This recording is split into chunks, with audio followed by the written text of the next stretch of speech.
মিঠি, মিঠি, আয় মা একটু বাইরে। আমাকে ডাকছো মা? হ্যাঁ রে মনা, আমাকে রান্নাঘর থেকে ন্যাকড়া কাপড়টা দে মা, উনুনটাকে ধরে ভিতরে নিয়ে যাব। হ্যাঁ, দিচ্ছি মা। ইস, কি কালো ধোঁয়া! তোমার মুখটাও কালো হয়ে যাবে।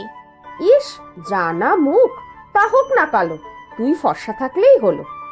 মোটেও না, তুমি কত ফর্সা, আর আমি বাবার মতো কালো। না না, কালো কোথায়, তুই তো আমার শ্যামলা মেয়ে। দাঁড়াও, আগে কাপড়টা নিয়ে আসি। ভারী লক্ষ্মী মেয়েটা আমার, ভগবান যেন কারো নজর না লাগে মেয়েটার উপর। ও মা, এই নাও কাপড়। ঠিক করে ধরবে কিন্তু, উনুনটা পড়ে না যায়। উফ, আমার মেয়ে তো নয়, যেন দাদি ঠাম্মা। তুই চল আগে, আমি নিয়ে যাচ্ছি রান্নাঘরে, কিচ্ছু হবে না।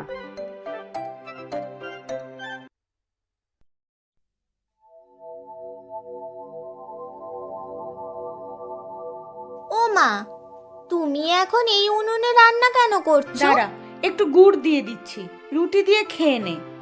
হ্যাঁ হ্যাঁ, যা আছে দাও, আমার পেট খিদেতে জ্বলে যাচ্ছে। তুমি খাবে না মা? তুই খেয়ে নে, আমি মিঠিদের বাড়ি থেকে খেয়ে এসেছি।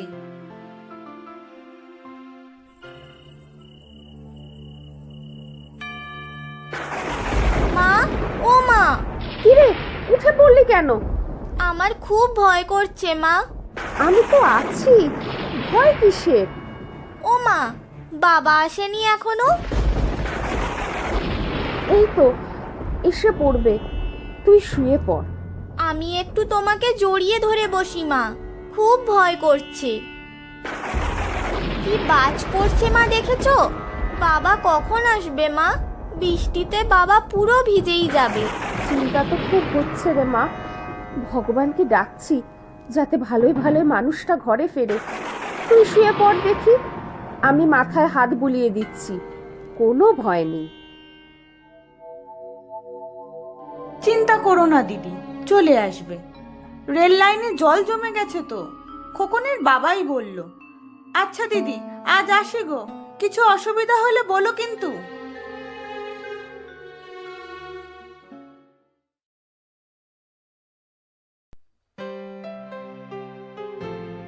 ও মা, মিষ্টি বাবা এনেছে? না, ওই বাড়ির মলিনা দিয়ে গেল। বাবা কোথায় মা? এখনো আসেনি রে, ঝড়ে কাল রাতে রাস্তাঘাটের অবস্থা খুব খারাপ হয়ে গেছে। তুই মিষ্টি খাবি এখন? না না, বাবা আসুক তারপরে খাবো। কখন যে আসবে তোর বাবা? মা, ও মা, মা, কি রে, কিছু বলবি? তুমি কাল রাতে কিছু খাওনি না মা? তোর বাবা এখনো ফিরলো না, কি করে খাই বল? কাল খুব বাজ পড়ছিল মা, আমার খুব ভয় করছিল মা। তারপর তুমি আমার মাথায় যখন হাত বুলিয়ে দিচ্ছিলে, তখন আর ভয় লাগেনি। যা, হাত মুখ ধুয়ে নে, আমি বরং একবার স্টেশনটা ঘুরে আসি। চল তাহলে, ছাতাটা নিয়ে আয়, আকাশের যা অবস্থা, আবার না বৃষ্টি নামে। এই তো বাবা, বাবা এসে গেছে। কি গো, তুমি সারা রাত কোথায় ছিলে গো? কি হয়েছে তোমার? শরীর খারাপ লাগছে? একটু জল দাও না গো। আমি এনে দিচ্ছি বাবা। কি গো, শরীর খারাপ লাগছে তোমার? বলো না গো। এই নাও বাবা জল। এখন একটু ভালো লাগছে? কাল রাত থেকে তোমার জন্য অপেক্ষা করছি, এত দেরি করলে কেন বাবা? আমি তো কাল রাতেই চলে এসেছিলাম, রেল লাইন অনেকটাই ভেসে গেছিল, তাই আর স্টেশনে ঢুকতে পারিনি। কিছুটা আগে ট্রেন দাঁড়িয়েছিল।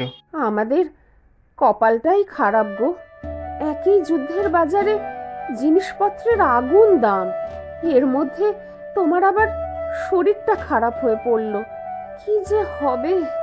না গো না, আমার শরীর ঠিক আছে। কাল সারা রাত ট্রেনে বসে, তাই একটু ক্লান্ত লাগছে। তবে একটা ভালো খবর আছে,